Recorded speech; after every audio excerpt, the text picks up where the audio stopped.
અમરેલી જિલ્લાના જાફરાબાદ તાલુકાના બાબરકોટ ગામે બાબરકોટ ગામ સમસ્ત આયોજિત ગૌશાળાનું ભવ્ય લોકાર્પણ કરવામાં આવ્યું હતું। બાબરકોટ ગામે ગૌશાળાના લોકાર્પણના પાવન પ્રસંગે સત્યનારાયણ ભગવાનની કથા રાખીને લોકાર્પણ કરવામાં આવ્યું હતું। આ પાવન પ્રસંગે રાજુલા 98 વિધાનસભાના માજી ધારાસભ્ય અમરીશભાઈ ડેર, ધારાસભ્ય હીરાભાઈ સોલંકી, સરપંચ અનકભાઈ સાખટ, બાલુભાઈ સાખટ, તાલુકા પંચાયતના ઉપપ્રમુખ કરશનભાઈ પરમાર તેમજ બાબરકોટ ગામના સેવાભાવી આગેવાનો ભાણાભાઈ શિયાળ, કડવાભાઈ સાખટ, નાનાભાઈ ભાલિયા, કાનાભાઈ ગોહિલ, કાનાભાઈ જાદવ, રમેશભાઈ સાખટ તથા બાબરકોટ ગામના તમામ ગ્રુપો અને મોટી સંખ્યામાં ભાઈઓ બહેનો ઉપસ્થિત રહ્યા હતા।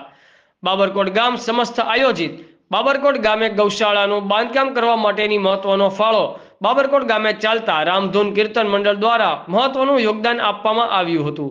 તેમજ ગૌશાળા બનાવવામાં મહત્વનું યોગદાન ગામના આગેવાન બાલુભાઈ નાનાભાઈ સાખટ દ્વારા પણ આપવામાં આવ્યું હતું।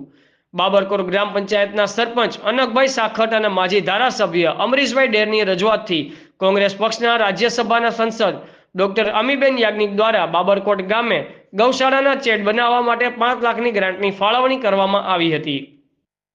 બાબરકોટ ગામે ગૌશાળા બનાવવા માટે બાબરકોટ ગામના તમામ લોકોએ યોગદાન આપ્યું હતું, પરંતુ બાબરકોટ ગામે આવેલી અલ્ટ્રાટેક સિમેન્ટ કંપનીએ બાબરકોટ ગામને દત્તક લીધેલું હોય તેમ છતાં ગૌશાળા બનાવવા માટે આ કંપની દ્વારા 1 પણ રૂપિયાનું દાન આપવામાં આવેલ નથી।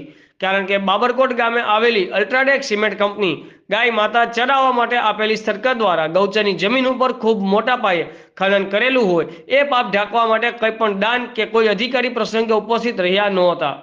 બાબરકોટ ગામના લોકો દ્વારા ગૌ માતાનું પૂજન કરી ગૌશાળામાં ગૌ માતાએ પગલાં પાડ્યા હતા અને શાસ્ત્રી મયુરદાદાની ઉપસ્થિત રહી હતી અને કથાનું આયોજન કરવામાં આવ્યું હતું।